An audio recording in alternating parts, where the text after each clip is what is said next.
Perfect. Well, everybody, welcome. Thank you for joining us this evening. I would like to introduce Kelly Butterman with the Verdes Foundation. She is our presenter this evening, and we are thrilled to have her. As with all of our lectures and presentations that deal with anything medical, please be sure to take the information that you get this evening and go over it with your medical team before making any decisions about what may or may not be right for you. So we always like to put that disclaimer out there. And Kelly, thank you for being here. We welcome you, and we really appreciate you sharing your time and talents. Well, thank you so much. So, well, thank you for all having me. I so appreciate being able to speak before you, even through Zoom. It's wonderful to be able to connect with everybody and do this. So I'm the lead cannabis educator for the Verdes Foundation. I have been receiving continuing education in cannabis. I have 12 certificates in continuing education for medical cannabis alone, because at Verdes we take the medical side really, really important. And one of our missions with being in the cannabis industry is also to educate people on how to use this as medicine. And even those patients that are going to be coming up to do this recreationally, as that comes up in a couple of weeks, in a way, they're still using it medicinally, and we still need to teach them how to do it right, too. So we're going to go on and get this done for you, and we're going to go through this little PowerPoint, and then any questions you may have at the end, please feel free to write them down, ask me, and I'll see what I can do to answer any questions for you. So the first thing on this, I'm going to get rid of my stuff here in the screen here real quick. There we go. First thing to talk to you guys about is what cannabis can do for cancer. And what we deal with is simply symptom relief. Cannabis can't cure cancer whatsoever. There's some really great studies in Petri dishes showing it can kill those cells, but that's a Petri dish. So a lot of the things that cannabis can work with for cancer, especially for your breast cancer, is pain relief. And that can be pain relief due to neuropathy, nerve pain, post-surgical pain, any type of chronic pain that happens after cannabis. We see a lot of patients who end up having a lot of issues after their chemo's done and they're moving on with their life. There's still a lot of issues that they have from dealing with cancer. So a lot of them still keep their medical cannabis cards so that they can use cannabis for that relief, especially with pain relief, because what's been shown in studies is that for pain relief, using cannabis can actually help you use less opioids because they work really synergistically well in the body together. So anytime you can use less opioids, that's better. Cannabis can definitely help with appetite stimulation. That's THC. Both pain and appetite are really THC's in their powerhouse to do. Definitely mood lift. It's hard to be upset when you're taking cannabis. Cannabis can help with the adverse symptom management, talking about fatigue and stress relief and different items like that, nausea, vomiting. Cannabis can be helpful for that. It can be an adjunct to chemotherapy. There was actually a really interesting study that just came out. I literally just got the link to it 2 days ago, talking about how CBD actually helped a certain, I can't remember the name of the chemo drug for breast cancer, but it helped that drug work a little bit better. And there's studies been showing that that happened with prostate cancer chemotherapy agents too. Again, this study just came out and it was using synthetic CBD. So I want more information before I'd say go out and do that. Cannabis can definitely, especially THC, can help with sleep and insomnia. It's one of the things it does best. UNM did a study recently with the University of California, and they showed in states where cannabis is legal either recreationally or medically, that the sale of over-the-counter sleep aids has gone down by 25% because people are using cannabis instead. And then anxiety, that's a combination of THC and CBD that can help with anxiety the most. So it's just a few of the things that cannabis can help with. Right now, I'm going to go in and talk to you about the plant, the system in our body that cannabis works with, and we're going to talk about the different delivery methods you can use for cannabis. So the plant, Sativa and Indica, oh boy, that's been ingrained in the industry forever now. And that is great for a grower to know. Indica means it's a short plant with fat leaves, and sativa means it's a tall plant with thin leaves. So if you walk into a dispensary, it doesn't mean that if you buy an indica flower, it's going to make you tired. The old adage used to be indica, couch, and sativas were uplifting. That's really not true anymore. All the plants have been bred so much together, they're hybrids. So indica and sativa, like I said before, is just good for a grower to know. It's not really accurate to help you. What you want to look for are other aspects of the plant that are going to help you decide if that plant can help you, if you're doing the flower part of the plant. So the plant itself is 65 million years old. It's been around a long time, and we've known for about at least 5,000 years for sure. That's why I have the oldest writing of using cannabis as a medicinal aid to help people. Back in 1970, there were about 135 strains of cannabis. Today, there are over 13,000 different strains of cannabis. And anybody can name a strain. So since I just literally did Monday, I did a tour of pharmacists to our facility, and one of the pharmacists was asking me about Kush strains, how he heard that a strain named Kush would be great for everything, for pain and everything. There could be thousands of strains with the Kush in their name that may be good for pain or maybe not. So you can't necessarily go by the name of a strain of cannabis.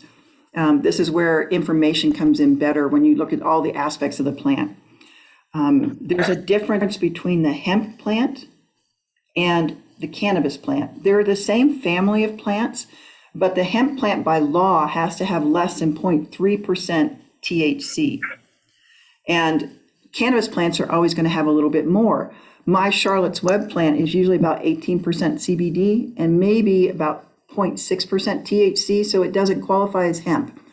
So there's that difference. There's also a difference in the fact that everything that's sold through a cannabis dispensary has to follow strict state guidelines and testing. Everything that's sold CBD across the counter, that's sort of the Wild West. There's no regulatory board overseeing that whatsoever, and they don't have to pass any stringent testing. And CBD plants hemp plants are very good at, their roots are tubular, and they're very good at bringing toxins out of the ground. So you want to be careful if you buy CBD across the counter. You just want to make sure it's from a reputable dealer, it's sourced in the United States, that it's third-party tested. That's one important thing. They need to have a third-party testing on it. Now, I'm going to go into parts of the plant now, the most important parts of the plant, and we're going to talk those over.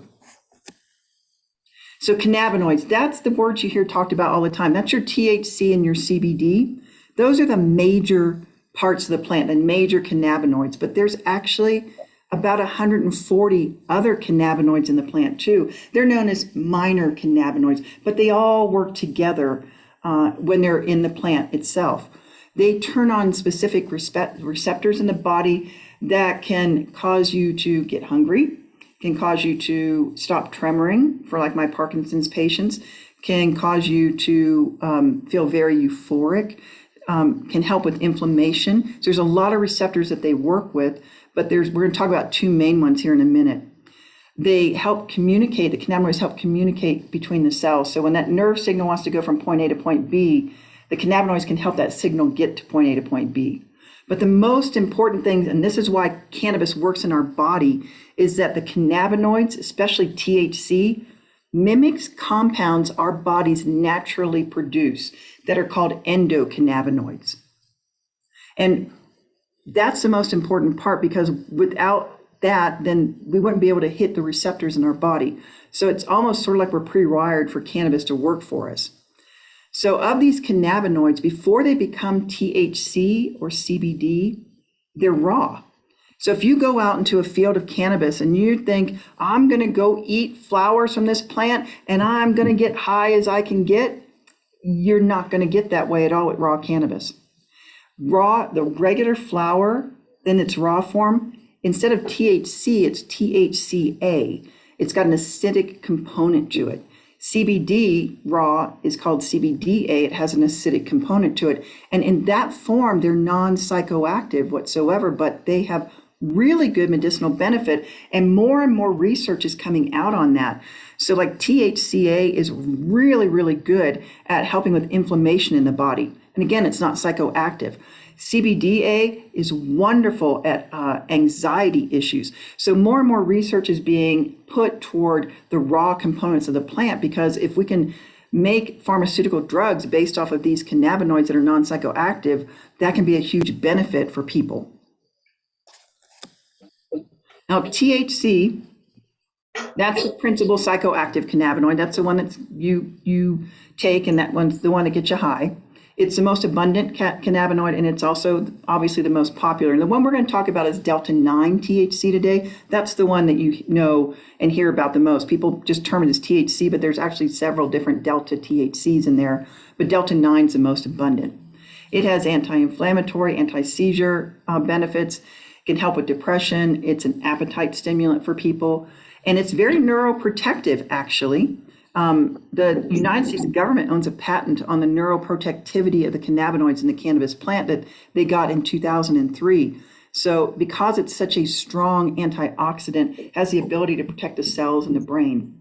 And this is THC is the pain powerhouse because it can interrupt pain signals traveling up to the brain. That's what helps keep your pain at a lesser amount when you take THC. It's never going to completely make your pain go away, but it can help you deal with it better because it lessens it and it lessens your ability to feel it as much. Now, CBD is a little bit different than THC. It doesn't have psychoactive effects. It's not intoxicating like THC is. But boy, THC and CBD work so well together. 1 + 1, once inside the body, equals 3 when you use CBD and THC together. They work on different receptor systems, so they complement each other. CBD can actually prime some of the receptors so THC can enter them better. It also reduces the psychoactive effects of THC. So if you don't like that feeling, you want pain relief, but you don't like that feeling of the head highness, taking CBD with it can mute that intoxicating feeling so you can still function. And a lot of our patients have to do that because they're still working or they have kids to take care of. So they need to be able to function better. CBD helps promote balance in the body. It's wonderful for inflammation, for arthritis, gut issues. CBD is really good for those. Can help with neuropathic pain, that's nerve pain. Helps with spasms. It's remarkably good at anxiety. My PTSD patients, we usually work with them to get them on a CBD-rich regimen with some THC in there because that works better for them than just doing straight THC. There's been some antipsychotic benefits to it, aids in blood glucose control, and of course we know a lot about it because it helps with seizures, especially certain types of epilepsy, Dravet syndrome and Lennox-Gastaut syndrome. Those two type of epilepsy, CBD has been shown to be very beneficial for, especially in pediatric patients. Now, so those are the cannabinoids we just talked about. That's one part of the plant. Another part of the plant are called terpenes. Now, terpenes, every plant in the world has terpenes. There's over 20,000 terpenes in the entire world. In the cannabis plant, there are over 200 of those terpenes. And they're made in the resin glands. The resin glands are those little crystally features on the outside of a cannabis flower. That's where the cannabinoids and the terpenes are made inside those little resin glands. And that's what you can extract the oil out of that to make vape cartridges or to use that oil in your edibles. So the terpenes, actually, they're in charge of a plant's smell, its taste, its color.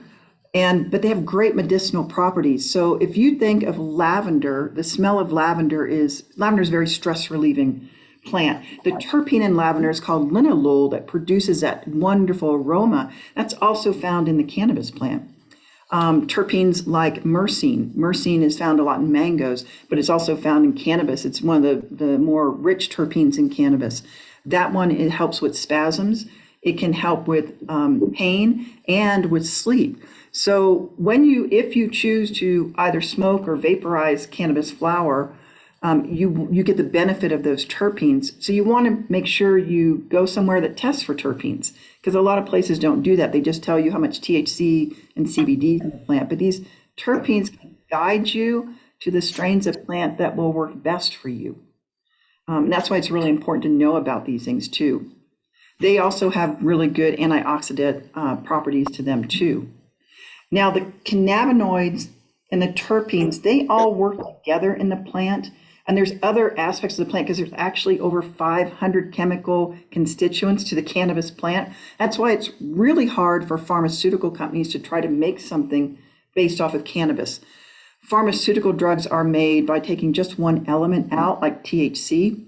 But as they found with drugs like dronabinol, Marinol, which is a synthetic THC drug, people get far more side effects because synthetic THC is far more potent than plant THC. So what we want are all these aspects of the plant. We want the cannabinoids, we want the terpenes, because when they work together, it's sort of like a band. You get what's called an entourage effect. You get something bigger and better. The whole is greater than the sum of all its individual parts because they're working together. Let me take a drink here. Think of a band. A band has an entourage effect. When you just have a guitar out there, it sounds good. But then when you add a bass to it, the sound gets a little bit bigger. Then when you add percussion, it gets a little bit more bigger and broader. Then you add all the other parts of a band, you get a much bigger sound than you did with just that one instrument to begin with. And that's one of the most important parts. Is that entourage effect that cannabis can offer people. So what you always want to look for is a whole plant product. So like the terpenes and all, you get the benefit of that when you're smoking the cannabis or vaporizing it. Or if you have a whole plant tincture, you can get a lot more of that entourage effect. Right here, it's like that band I just talked about, where we put everything together to make something bigger and better. So with something like right now you're seeing with the rec market coming up, you're going to be seeing higher percentage THC flowers. And there's a place for those, but when you have that much THC, if you have 30% THC in a flower, then I've got the lead guitar and he's out front and his amp is really loud and he's drowning out everybody else in the background. You'll have more side effects with a high THC flower. We generally recommend that you use the lower percentage flowers, that you get more of a beneficial entourage effect and not as many side effects as you normally get from just straight THC. Now, the system that works with cannabis in the body is called the endocannabinoid system. And this system it's one of the largest signaling systems in the body. And what's fascinating is we didn't know anything about it until about 25, 30 years ago. And we found it because of cannabis. We were trying to figure out how cannabis worked in the body. So this system is actually named after the plant that led to its discovery. There's not a single function in your body that the endocannabinoid system doesn't have something to do with. It's present in all mammals. It's present in all invertebrates. It's actually been evolving for over 600 million years. And what led to its discovery is because they wanted to figure out how THC worked in the body. How did it do what it did? How did it get you to feeling that head high? And what they ended up discovering is that we have receptors in our body. It took them 25 years to figure out we have these receptors in our body. And then a few years later, they discovered that we also make chemicals ourselves that turn these receptors on. So we're sort of, like I said earlier, in a way, we're pre-wired for cannabis in a way because our body can mimic chemicals we make ourselves. The goal of the endocannabinoid system is balance. So if you think of scales, you want balance in the endocannabinoid system. And that's what its ultimate goal is. We're going to talk about some of the parts of the endocannabinoid system. So the system is made up of 3 parts. It's got receptors and it's got endocannabinoids. Those are the ones we make ourselves, and then enzymes. So the main receptors are the CB1 receptors and the CB2 receptors. Now I'll go back here a second. The CB1 receptors, they're mainly found in your brain and your central nervous system. As a matter of fact, there are more CB1 receptors in your brain and central nervous system than any other neurotransmitter combined. That's how dense they are in that system. Then your CB2 receptors, they're found more in your immune system, in your gut area, and in your bones and in your liver is where the CB2 receptors are. That CB1 receptor, that's the one that THC goes to, and that's the one that makes you high. The CB2 receptor, when THC goes to that, you don't feel any high from that at all. It's just a CB1 receptor that acts that way. And THC is a partial agonist of that receptor. It only opens it up a little bit.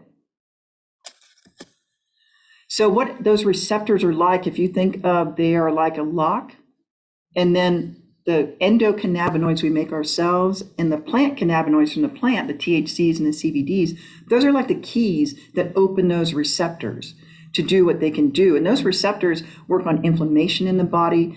They work on appetite stimulation. They work on muscle control. So there's a lot that they can do, especially with inflammation. Inflammation is a component of so many issues in our bodies today. So if we can keep inflammation down, that can help the disease process in the body. So that's why supplementing the system with cannabis can be helpful, because when you are in a disease process, your endocannabinoid system is now out of balance. So you're not making enough of those endogenous cannabinoids we make ourselves. So the endogenous cannabinoids, the two that have been studied the most, are called anandamide and 2-AG. Anandamide is named after the Sanskrit word for ananda, which means supreme joy or bliss. So that's the endocannabinoid we make when you're a nursing mother and you have to get up at 2 o'clock in the morning to feed your baby. You're making a lot of anandamide, so you'll be happy to get up at 2 o'clock to feed your baby. You're also passing that anandamide through your breast milk to your child. You're passing 2-AG through your breast milk to your child too. So we're helping them with their endocannabinoid system, because their endocannabinoid system is actually made while they're in the womb. 2-day-old mice embryo have a fully functioning endocannabinoid system. So this system is there at the beginning of life. It's how important it is. And everybody's endocannabinoid system is unique. It's like a fingerprint inside all of us. So if 5 milligrams works for somebody, it may not work for somebody else because they may need 20 milligrams. That's how different we all are. We all have different tolerances to THC and to the cannabinoids. So one size fits all doesn't work in cannabis as medicine. It generally doesn't work for any herbal medicine. So what we always recommend people do is start low and slow when they're using cannabis, because you want to find your sweet spot. We don't want to overwhelm the endocannabinoid system. We just want to supplement it with the cannabis, because those endogenous cannabinoids we make, the anandamide and 2-AG, those are only made on demand in our system. They're not stored anywhere. And if we start using more and more and more cannabis, then the body gets lazy and it stops making its own endocannabinoids. Same thing happens with melatonin. If you keep taking melatonin over and over again, your body stops making it. So you have to stop taking it every now and then. So your body goes, oh yeah, I still got to do this stuff. I still got to make this stuff. So we got to take care of this system too. I said earlier, we just want this to act as a supplement to the endocannabinoid system. Your goal should always be, if you're doing cannabis as medicine, to do the least amount. As you're doing cannabis, not just as medicine, anytime you're doing cannabis, is to do the least amount you need to do, because that's going to help supplement the system and not overwhelm it.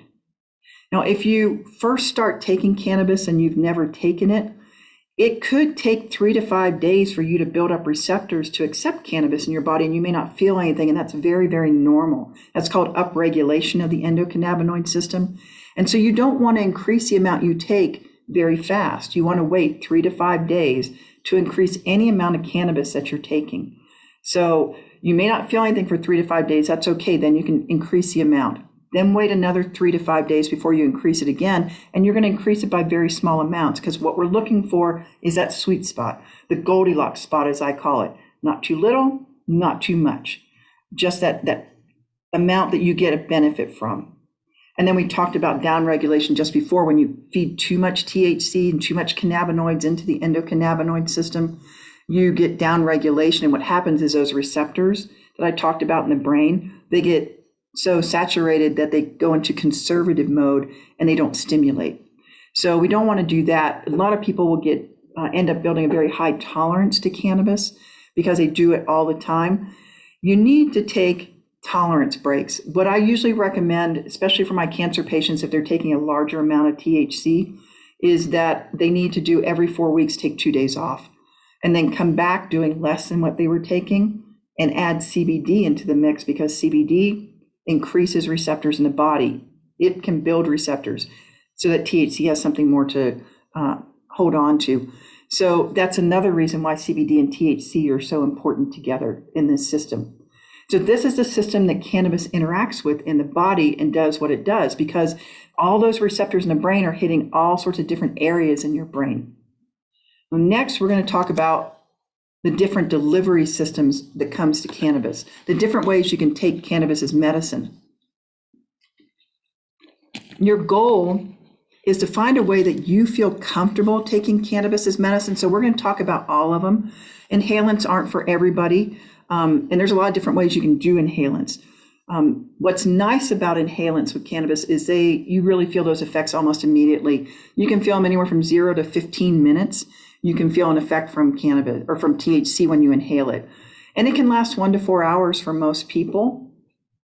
It's really easy to control too how much you take, because you can take 1 puff, you can take 2. You certainly don't have to smoke the whole pre-roll or a whole bowl.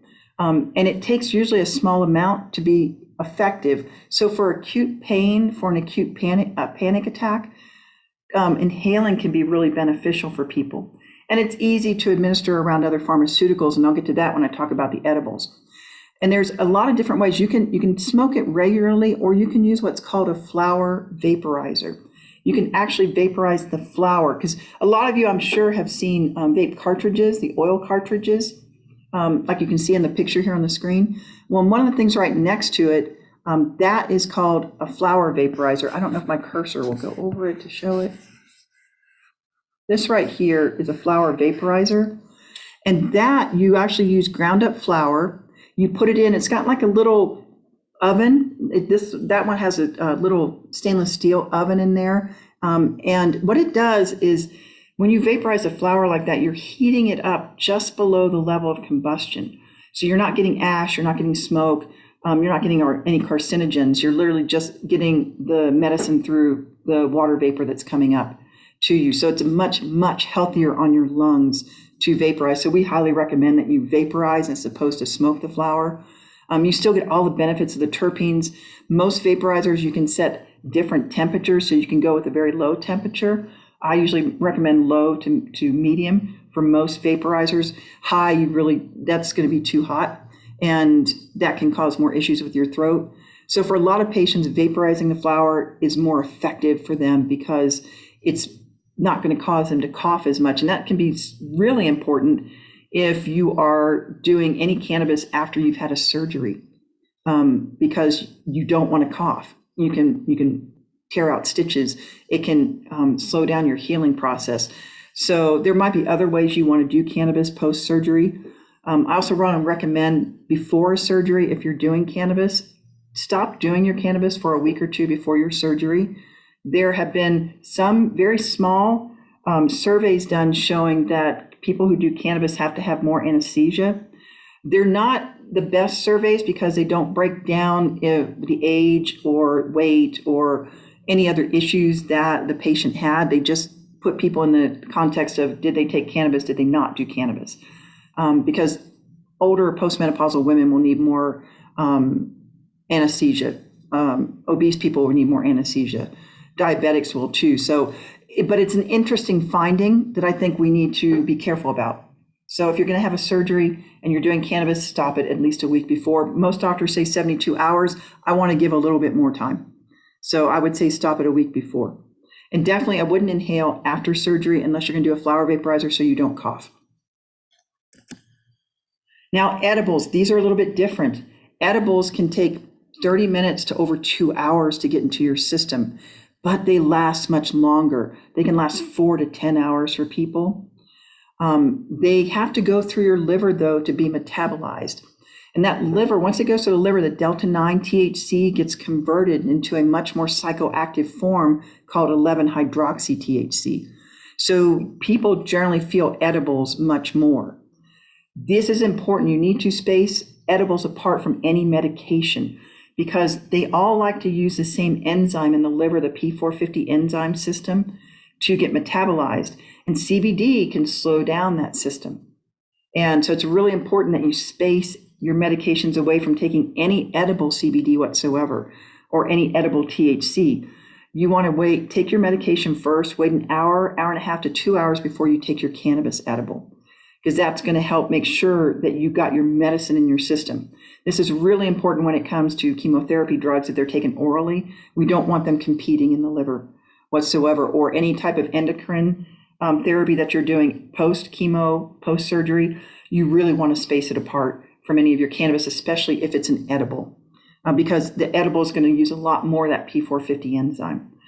Now, what a lot of people happens to a lot of people with edibles is that they do rookie mistakes. They took an edible, they didn't feel anything in an hour, so they took another edible. Then they get way too high, and you feel like you're going to die. I really stress this to everyone who does cannabis. You want to start, if you've never done an edible, you want to start with 1 milligram to 2.5 milligrams of an edible. You want to start very, very, very low because it can get so much more psychoactive in your system. And I don't want anybody to experience that. I did that when I was a rookie doing this. When I first became a medical patient 8 years ago, I have MS, and I became a medical patient because of my MS. I did that mistake, and I did feel like I was going to die. You're not going to, because those receptors we talked about in the endocannabinoid system, there are not enough in your brainstem to cause you to stop breathing or stop your cardiac drive. So there's never been a recorded case of anyone dying from a cannabis overdose, but you can feel like you're going to die. And I don't want anybody to feel like that. So that's why we stress it so much. That's why we train our staff so well to be able to tell clients to use this wisely. Edibles can be a great option for pain patients because they last longer than smoking the cannabis or tinctures do. They can be wonderful for sleep because they do last longer. You can take an edible and get to sleep and then maybe get 4 to 10 hours of sleep. So that's really important because sleep is something that's huge. It's the body's way of healing itself. So edibles are just one option along with inhaling. And then we have my absolute favorite way to take cannabis as medicine is tinctures. It's the most unsexy way to take cannabis as medicine, and I like it that way. It's not attractive to children whatsoever, and I think that's a really important part too, because a lot of us still have kids around the house. So tinctures, they're sort of like an in-between between inhalants and edibles. Tinctures are going to get to you in about 15 to 45 minutes. You're going to take them sublingually underneath your tongue or anywhere in the oral mucosal of your mouth, and you're going to hold it there for 1 to 2 minutes. And if you put it in the side of your mouth, you can actually rub it in and you'll get a little bit faster onset time. And they can last 4 to 6 hours for people. It's a remarkably precise way to take cannabis as medicine. We can tell you how much is in each dropper full, how much is in a half dropper full, how much is in each drop of that tincture. So you can really dial in how much works for you. It's a great way to get started into cannabis with tinctures. And our product, you want whole plant products for a tincture. Studies are showing that whole plant products work better than isolate products. And we'll talk about those a little bit toward the end about this. But tinctures are a nice in-between between inhaling and edibles. And tinctures are also an ideal way to microdose cannabis throughout the day, taking very small amounts below the threshold of feeling intoxicated throughout the day to stay on top of neuropathic pain, neuropathy. I see a lot of patients who come in who have chemo-induced neuropathy. And so I deal with a lot of those people, and that takes a little time to figure out what works for them. It's always a blend of CBD to THC, usually more CBD than THC, but it takes a while to figure out what their ratio is for them. But tinctures are a really good way to get started with that one. It's also a really good way to help with anxiety issues doing a CBD tincture because you can do it real easily throughout the day so you can stay on top of it, keep a level in your body to stay on top of either the pain or the anxiety.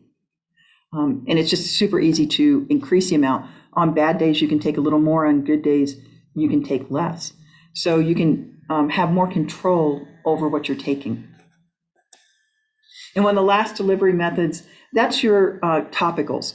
So a lot of topicals are in lotions or sticks like we have here. They're wonderful. They're non-psychoactive. You can use these every couple hours. It's a great way to use it with your tincture or with inhaling. You can use a topical. They are great. I swear by our topicals. Ours has just THC in it. THC has been shown to be able to get down into the barriers a little bit better than CBD, and it also hits those receptors in the endocannabinoid system. CBD works differently in that endocannabinoid system. It doesn't have the affinity for it that THC does. It actually works differently as an inverse agonist of those receptors. So for most joint pain, muscle pain, THC topicals are better than CBD topicals. If you're dealing with something that's an inflammatory condition on top of the skin, like rosacea or eczema, that's when CBD can be very helpful as a topical. And when you're going to do anything with cannabis, it's got to be individualized because that endocannabinoid system is different inside all of us. So you're going to want to pick a product. And if you're new to cannabis, just get one product, maybe two at the most. We need to know what works for you. So don't get a lot of products, because then if you have a reaction, or if something is, say you have a reaction, you don't know what you had the reaction to. And if it's working, you don't know which product worked for you. And then you're still going to be buying, say, 3 or 4 products, so maybe you only need one. So try one product at first. Start very low with it. Wait a few hours, see, did I feel anything or not? Evaluate your response. And then after 3 to 5 days, you can increase that amount that you need to take, because there's no set amount to start anyone on in cannabis. There's no set dosing amount. So everybody's got to start low and slow. What I tell clients when I do consultations with them is that we're in the basement and we're getting on the elevator. And now that's how low I got to start you. Now I need you to tell me, are you getting a benefit at floor 1, at floor 2? Maybe you get a benefit at floor 5, maybe it's floor 10, because everybody is so different with cannabis. So that's why it takes a while to build up your journey, to see what you need to take that will help you the most. And it's a lot of trial and experimentation. So you need to be patient, you need to be persistent, and you need to experiment, because you guys know your bodies better than anybody. You know whether you're getting a benefit or not. So I have a lot of people that come in and they want to know, just tell me how much to take, how many times a day to take it. And I can't tell them that. All I can do is start them low and slow and then have them work with it, because you guys are the captains of your own ship here. You guys will know, well, microdosing throughout the day helps me, or maybe 2 larger doses is what helps you the best. This is where that experimentation comes in, because the goal, again, is to take the least amount you need to take. And you guys are going to be the best judge of that. The other reason I stress taking the least amount you need to take is that cannabis is biphasic by nature. So if you think of caffeine is biphasic. You take a couple cups of coffee in the morning, that gets you going, you feel good. Then you stop at Dutch Brothers and you get their 6 espresso shot drink, and you start feeling your heart palpitating, you're sweating, you feel nauseated, you've got caffeine intoxication. Same thing can happen with cannabis. If you take too much, your pain can be worse, your sleep can be a lot worse, you can have insomnia then, and you can get far worse anxiety, because too much is making everything worse. That's why we're always stressing, take the least amount you need to take. We're always looking for that Goldilocks spot. So if you're taking cannabis and you've raised the amount you've taken and things are worse, go back down a little bit and see if less will actually help you. I actually had this happen with a patient of mine. She has a really severe muscle disorder. And when COVID hit, it really affected her badly. And she went from doing 35 milligrams of what we call our Vita oil, which is, some of you may be familiar, it's called an RSO oil. She was doing 35 milligrams of that a day. Then she moved up to 50 milligrams. And last time she came in, she said, I'm having to take 100 milligrams a day and I still hurt like mad. And I said, oh, you need to go back down. You need to go back down. So we got her back down to 35 milligrams, and that's what worked for her. But anytime you have a stressful situation, that's going to make things worse. And COVID has certainly been that way for the last couple of years. And what you guys have gone through is a very stressful situation. So again, always experiment with it, but work to take the least amount you need to take. Now with breast cancer, I went through and I looked through a lot of different studies right now. And most of the studies that you see are what are called preclinical studies. They're in vitro and in vivo studies. In vitro means they're done in a petri dish. In vivo studies means that they've moved on to animal models, and they're usually mouse models of studies. So they're very interesting. There are, for glioblastoma in particular, which is a brain cancer, studies have shown that if you put in a petri dish glioblastoma cells with healthy brain tissue cells, THC will eat up the glioblastoma cells and leave the brain tissue cells normal. That's great for a petri dish. Does that do that inside the body? That's what we don't know. So more studies need to be done with breast cancer in a human, and that's really hard. How can you ask someone to do that? So some of the studies were interesting, though. There was one study that showed the mechanisms of action induced by cannabinoids appear to be pretty common amongst all different breast cancers. So they all sort of work the same way. They can cause, in these studies, they cause apoptosis, which is a programmed cell death for cancer cells. So there's fascinating information on this. CBDA, the precursor of CBD, that can inhibit migration of breast cancer cells and certain things. So those are really interesting studies. Do they correlate to the outside world? I don't know yet. So what we recommend cannabis for is the side effects of chemotherapy or the benefits you can get for pain and sleep after you've gone through chemo and you're dealing with the journey you've got afterwards. So there's really more and more studies out there, again, preclinical studies. We just need more studies done in real world. So it's always important too to continue that conversation with your doctor when it comes to cannabis. Let them know that you are taking cannabis so that they can figure that in with what you're doing with all the other medications that you're taking too. And the more we let doctors know about that you're taking cannabis, the more information they're going to want to learn anyway. I have seen a huge difference in 5 years from where 5 years ago, doctors were very hesitant to sign for medical cannabis cards. And now doctors are not hesitant at all to sign for these cards and they want to know about it. Just like I told you, I did a tour of pharmacy students and pharmacists this past Monday in our facility. And I actually had the dean of the School of Pharmacy at UNM in this. And they want to know, they want this information because they know people are going to be doing cannabis. It's legal now, or will be. Well, it is legal, and you'll be able to buy it in a few weeks. Anybody can. So they need to know because it can have interactions with medications. So if you are worried about any interaction cannabis may have with your medication, I highly recommend you see a pharmacist about it. They are more schooled in this than your doctor is, and your doctor will probably tell you to go see a pharmacist too. Now, some of the side effects of cannabis, again, that biphasic effect I talked about, you can get dizziness, safety and falls, especially if you're doing straight THC, rapid heart rate, and that's usually dose related with THC. The higher amount of THC, the more you can get a rapid heart rate. It can increase your urination, especially edibles seem to do that more than anything else. THC can lower your blood pressure. So if you're on blood pressure lowering medication and you want to do THC, space those apart. Your blood pressure can go too low. You can definitely become a fall risk. You can faint. And of course, you can get short-term memory loss. You can get, because cannabis is a vasodilator, that's what lowers your blood pressure. That's also what gives you your eyes, the bloodshot eyes.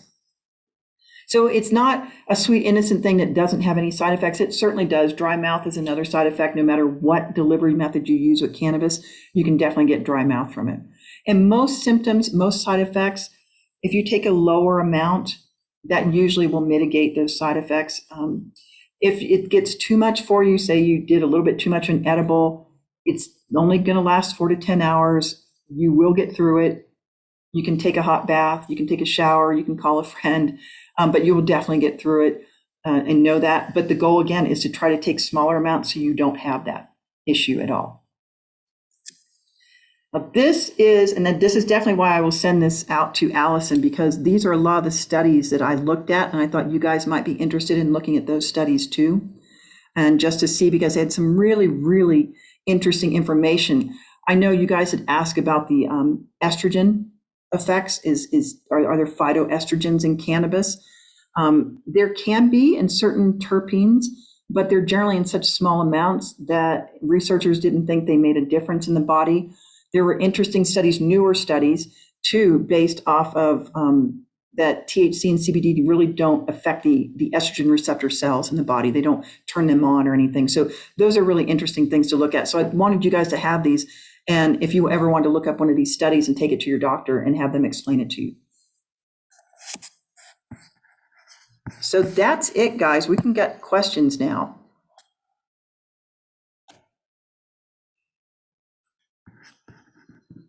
Can you all still hear me?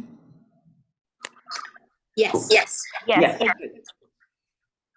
Good. So anybody got any questions? I went through that sort of fast. Kelly, I have a question. Yeah. My name is Terry. I'm here with Millie. Mhm. She's the one with the breast cancer, but I take cannabis for my pain. I have arthritis, but I recently went to a dispensary and I've got these capsules and they're 10 milligrams of CBD and 2.5 milligrams of the THC. Mhm. And you know what? It's supposed to last all day long. And these are wonderful. I don't know if you've ever heard of these, but these Yeah, no, are, I've heard of capsules. We at Verdes, we don't do capsules yet. That's one of the things we're looking at maybe getting into. It's just the capsules we want to do are more like vitamin D capsules, and that machine is really, really expensive. And still being a family-owned dispensary, I don't have the money for that one yet. So I definitely have heard of capsules, and that's a nice ratio. You've got like a 5-to-1 ratio there of stuff. It is going through your liver, so that CBD can slow things up. So definitely space it apart from any medications you're taking. okay. And I have another question. Where are you located at? So Verdes is located, we have a store in Rio Rancho, Okay. up just right as you get the border of Rio Rancho. And then we have one in Albuquerque on San Antonio Boulevard, right near Wyoming. And we actually just opened up this month, we just opened up our Santa Fe location. Oh, congratulations. Okay, thank you. Yeah. So we're definitely growing. We're going to be moving the Rio Rancho store, as we like to call it up here in Rio Rancho. We're going down the hill into Albuquerque because this location is way too small, and so we've got a bigger location that's right near Cottonwood Mall, off of Coors. So, but that won't open probably until the fall. So we'll be up here, and then literally it's right off of West Side Boulevard. You literally just come into Rio Rancho. So for anybody living in Rio Rancho, we're here. We've been doing this for 12 years. We've been a dispensary for 12 years. We're co-owned by a registered nurse. And one of our big tenets that we have at Verdes is to educate people, because it's really important to know how to do this plant responsibly. Yeah. And that's not changing with the rec market coming in. We're still very medically focused. We're a tincture-based company. I go out and talk to all sorts of support groups and do consultations with people. All my staff can do consultations. I train them. And I was trained by our nurse, Bree, who actually is now in Pasadena. She moved to Pasadena a few years ago, but she helps me write up all the training materials. Our staff goes through a 1-month training process to be able to know all the information to be able to give to clients on the floor. So make sure wherever you go that they do get some training, that they know what they're going to do. If a dispensary tells you, here, eat this 25 milligram gummy, you'll be fine, walk out, because you won't be fine. Okay. It's not good at all. That's one of the biggest problems we have in the industry, is that people don't train their staff. And this is important to train. Yes. It's important for people to know this, because you guys have great questions, and we want to be able to give you the best information we can. Thank you. One more question. I'm sorry, and I'll let other Oh, people no, talk. you're fine. I just wondering, do you sell clones? We do. We haven't got any in the store right now, but we will have some soon. And you'll keep those Yeah. for the medical? Well, they'll be for medical and for recreational patients. So, and that's always going to be the hard part. A lot of places will be selling their clones. So, and cloning, and for those of you who don't know, if you're used to not growing, we clone our plants. What we'll do is we'll start them from seed.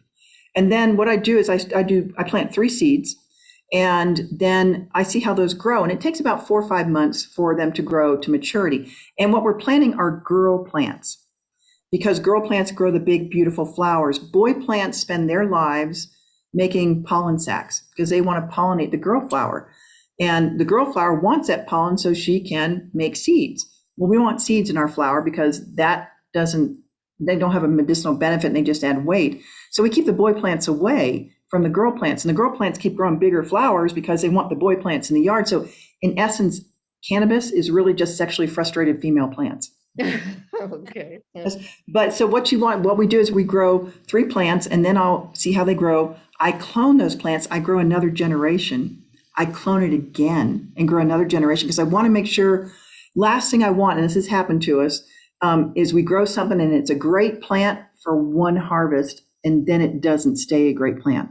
And I get you guys excited, you get a product that works for you, and then I don't have it again. So that's why it takes us a year from seed before we can start cloning a plant more often. So what we literally have a nursery in our grow, and we have mama plants, and we take cuttings off of those and we clone those. So yeah, we'll be bringing clones out, especially because coming up here, growing season's coming up. I actually grew my first plant last year, and I did really well because I sort of just left her alone and just watered her and did the light cycles, and she did great. And I used this plant for the raw components because more and more research is coming out on the CBDA, THCA, and how beneficial they are for people and being non-psychoactive. So I literally I did a coconut oil with the flower and extracted all the oil from the flower in that. And I do a little bit of that every day. And it's wonderful, super anti-inflammatory, great for anxiety issues, energy and stuff like that. So what's nice is you're going to see more and more pharmaceutical companies in Israel. They're doing a lot of research on the acidic components of the plant. So I get excited about this stuff, guys. Sorry, I'm a total fangirl when it comes to research. And how much are your clones? I'm not sure. They've gone anywhere, depending on the size. When we sold them last year, they were anywhere from $30 to $50. And we have an organic grow, and we grow in organic coconut substrate, and then we add organic nutrients into ours.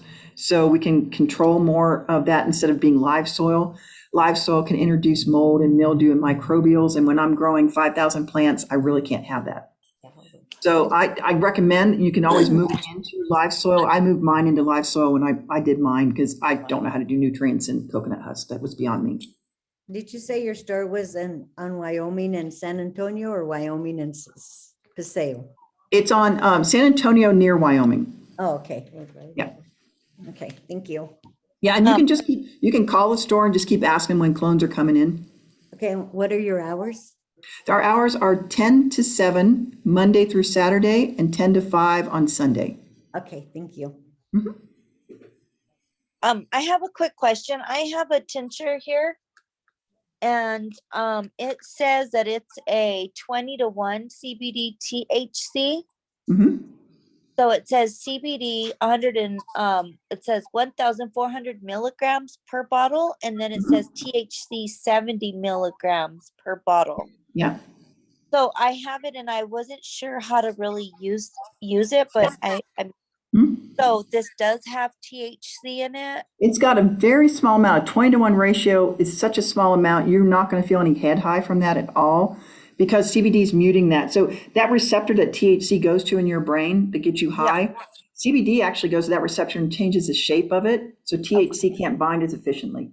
You still get great other benefits from THC, just not the head high. So that's a super nice ratio. That's actually the ratio that new studies are showing works wonderful for autism patients, is a 20-to-1 ratio. A 20-to-1. Okay. Yeah. Because I've been feeling a lot of side effects from my inhibitors. And Mhm. so I'm thinking this is good for inflammation, maybe. Yeah. So you said it had 1,400 milligrams of CBD? Let me look at that. It says, yes, 1,400 milligrams per bottle. And is it a 1 ounce bottle or 30 milliliters? It's a 0.25 milliliter. Okay, that's a little bit different. 0.25 milliliters. So let me do a little bit of math there.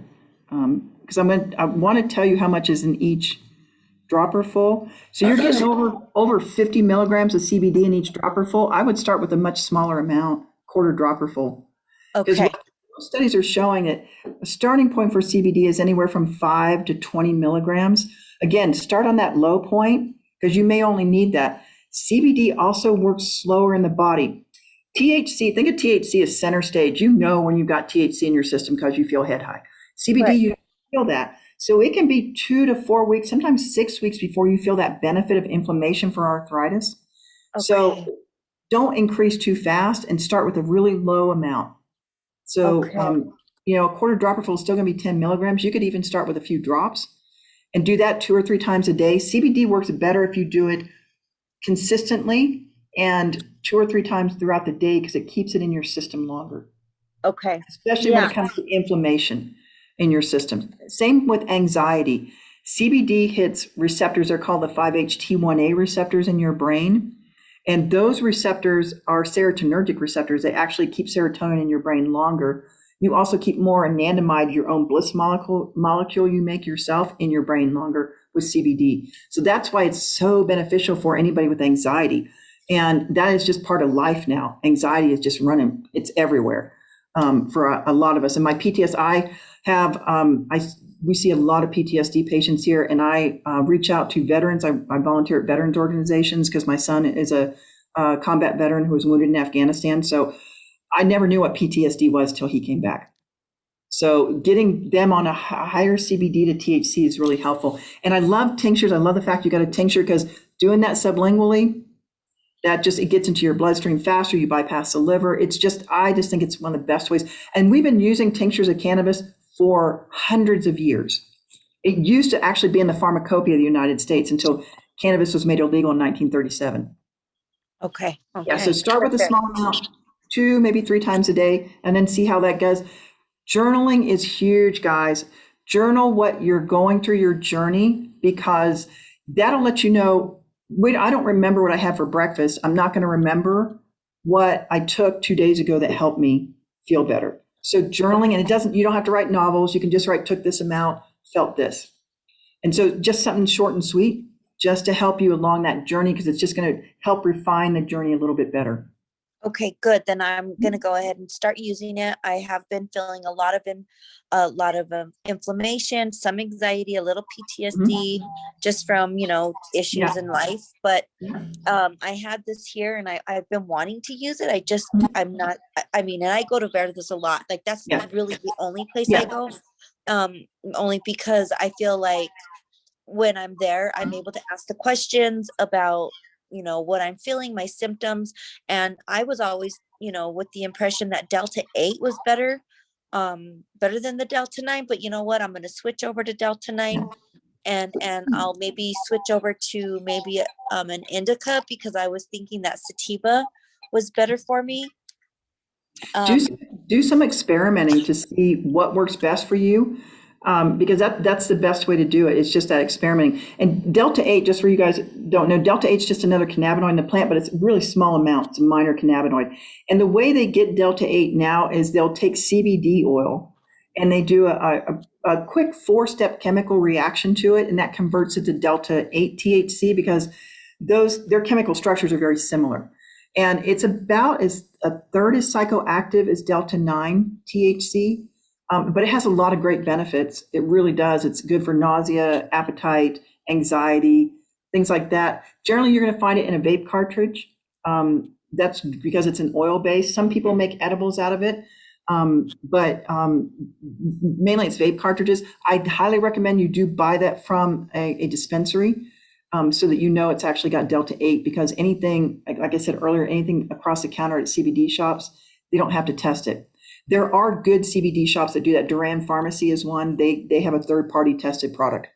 So I definitely recommend them if you want to buy just a straight CBD product. And I don't know if they carry Delta 8 or not. Okay, good. Well, I'm not too far from there, so I will definitely give them a try. So next time when I'm there at the store, I will definitely find something that has a balance, some sort of ratio with CBD and THC. So, and we've got, as new products come in, I'm actually going to be having a 20-to-1 ratio CBD tincture coming in. So I know that, but it's probably a month or 2 out before I get that. So I'm sure there's something else we can figure out for you. Yeah, no problem. Yeah, for sure. I actually like the THC. I don't mind it. I don't like the head high, but I do like feeling relaxed, and I do like the THC that helps me with energy. So I don't mind smoking the flower. So it just depends on my mood. And with your CBD can be energizing for most people. Oh, I didn't know that. 92% of the population is going to be energized on CBD. When you first start it, you can feel tired that first time you start it, the first week or so. After a while, you start to get more energy. But there are still about 8 to 10% of people that can sleep really well on CBD. I used to be one that CBD would put me to sleep, and now it's just the opposite. So I do mine in the morning because I know I'm going to get that nice little bump of energy, and I don't do caffeine, so I need all the help I can get in the morning. Okay, perfect. Thank you. I appreciate all that information. Yeah. Any other questions? Kelly, I have a question. Yeah. So in general, does THC or CBD help facilitate or inhibit your sleep? You stay asleep? Generally, it's going to be THC is going to help you sleep the most. Not CBD, it's going to be THC. That it's just known to do that. THC generally makes you tired, helps you go to sleep really well, helps you stay asleep longer. So if you're going to do, say, an edible to sleep because you want longer sleep, start with a small amount, like 2.5 milligrams of an edible. It may not do it for you, but I'd rather you start small than too much, then slowly move up. But it's THC for sleep, definitely. Unless you wake up in the middle of the night. and That's get all where, psychoactive. right. That's where if you wake up in the middle of the night, and because for some people, like I said, with edibles, you can get 4 to 10 hours. But that's where tinctures can come in really handy, because you can do a tincture to sleep too, a nice relaxing tincture. And then if you wake up in the middle of the night and can't get back to sleep, you can do more tincture, because tincture is not going to last as long as that edible. So that's an option. Or if you want an inhale, you can do have a little vape cartridge beside your bed too, to help in the middle of the night. Because I know there are times when 2:30 comes and I'm not going to stay asleep, so I'll do a little inhalation, because I don't want to be too tired when I get up at 6 o'clock. Thank you. Mm-hmm. You've been really awesome. Thank you so much. I've learned so much. Well, thank you. Thank you. I love doing these things. I love teaching. So I'm not sure if we got anybody else here.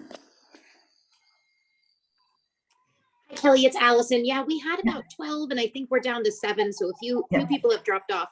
Mhm. I just had a quick question when you were talking about Delta 8 versus Delta 9. Mhm. So my sister had given me some Delta 8 gummies, which she was able to access because where she lives, cannabis is not legal recreationally and she does not have a medical license. So she gave me a Delta 8 when I was visiting her because I obviously didn't want to get on a plane and fly with anything. Yeah. And the thing about the Delta 8 is it gave me really super vivid dreams, even with just like Really? gummy, Yeah. screaming dreams, you know? Yeah. And that's never happened to me with Delta 9. Right. Is there a way where, like, if you're traveling and you can travel with an 8 because on the label it just says CBD and not THC, Right. is there anything you can do to kind of counteract a side effect like that? Or is it just kind of... That's just really hard to say. I mean, we've not seen many Delta 8 edible products. So, Okay. and generally for most people, Delta 8 is energizing.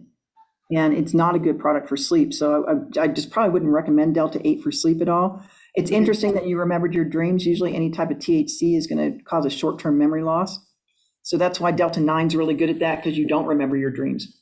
That's why my PTSD patients do really good with just straight THC at nighttime to sleep. So I think it'd be hard to counteract that. I know I have to fly in a month or so to a big medical cannabis conference in Pasadena, and this isn't technically legal, but I take THC chocolates with me and I just mix them with my Reese's, and TSA doesn't know the difference. So you didn't hear that from me though, kids. You did not hear that from me.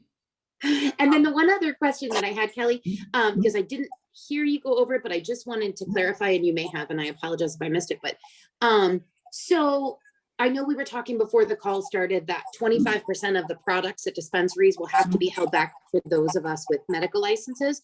So I Right. assume that's obviously one benefit to keep your medical card. Yes. Additionally is the tax benefit though, right? And I just wanted Right. people to know Right. that.